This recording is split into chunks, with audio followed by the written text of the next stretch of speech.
Coronavirus. What could lifestyle changes mean for tackling climate change? There are three types of climate change denier, and most of us are at least one. The group, supported by 75 Australian business and industry figures, along with others around the world, obviously rejects the scientific consensus on climate change. But this missive displays remarkably different tactics to those previously used to stymie climate action. The language of climate change denial and inaction has transformed. Outright science denial has been replaced by efforts to reframe climate change as natural, and climate action as unwarranted.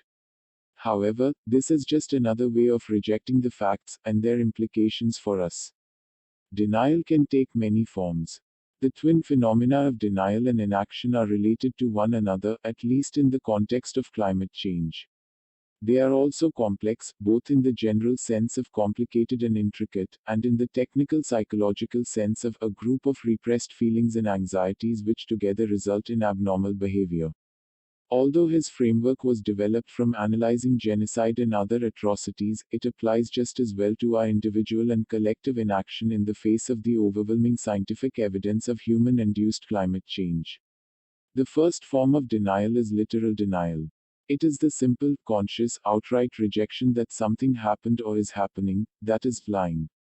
It is tempting to attribute outright denial to individual malice or stupidity, and that may occasionally be the case. More worrying and more insidious, though, is the social organization of literal denial of climate change. There is plenty of evidence of clandestine, orchestrated lying by vested interests in industry. If anyone is looking for a conspiracy in climate change, this is it, not a collusion of thousands of scientists and major science organizations. The second form of denial is interpretive denial. Here, people do not contest the facts, but interpret them in ways that distort their meaning or importance. For example, one might say climate change is just a natural fluctuation or greenhouse gas accumulation as a consequence, not a cause, of rising temperatures. This is what we saw in the letter to the UN. The most insidious form of denial. The third and most insidious form is implicatory denial. The facts of climate change are not denied, nor are they interpreted to be something else. What is denied or minimized are the psychological, political, and moral implications of the facts for us. We fail to accept responsibility for responding, we fail to act when the information says we should. Of course, some are unable to respond, financially or otherwise, but for many, implicatory denial is a kind of dissociation. Ignoring the moral imperative to act is as damning a form of denial as any other, and arguably is much worse. The treatment of Thunberg, and the vigor with which people push away reminders of that which they would rather not deal with, illustrate implicatory denial. We are almost all guilty, to some extent, of engaging in implicatory denial. In the case of climate change, implicatory denial allows us to use a reusable coffee cup, recycle our plastic, or sometimes catch a bus, and thus to pretend to ourselves that we are doing our bit. Almost none of us individually have acted as we ought on the science of climate change. But that does not mean we can't change how we act in the future. Indeed, there are some recent indications that, as with literal denial, implicatory denial is becoming an increasingly untenable psychological position.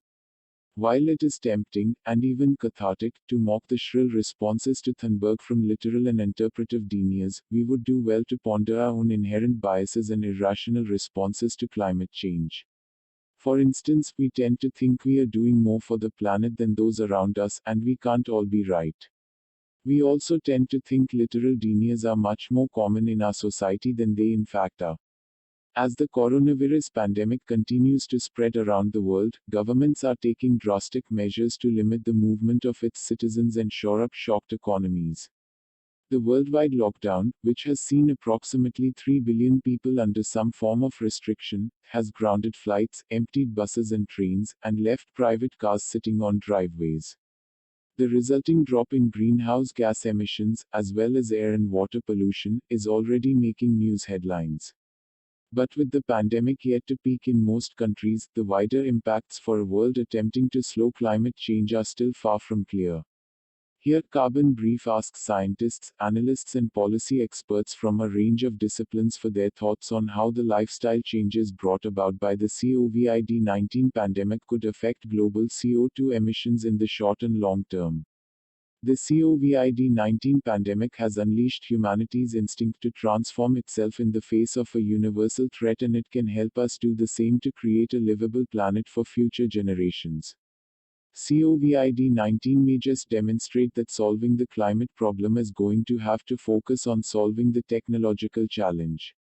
What's important is using this opportunity to create better systems and structures that can respond to the climate crisis.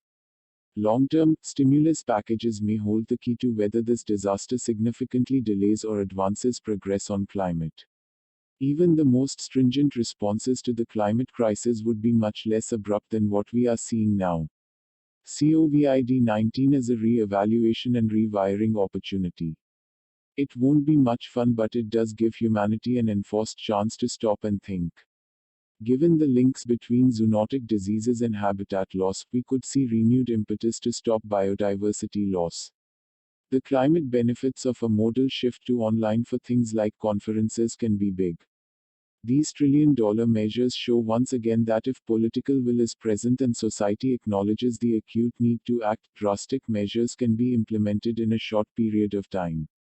We may look enviously at the coordination across government to tackle COVID 19 and the central role of science, but until this plays out and we find what has and has not worked, this may be premature. Intervening strategically at these moments can help steer people into a lower carbon consumption pattern more seamlessly than trying to price them out of their existing habits and bring about more lasting reductions in lifestyle emissions. COVID 19 has changed our view of governments and their role in society. By embracing this, we can now ensure that win-win solutions are adopted to deal with the climate change emergency. We may find that this crisis changes our societies in a few ways that lock in lower carbon emissions. People may start working from home more often and skip work trips.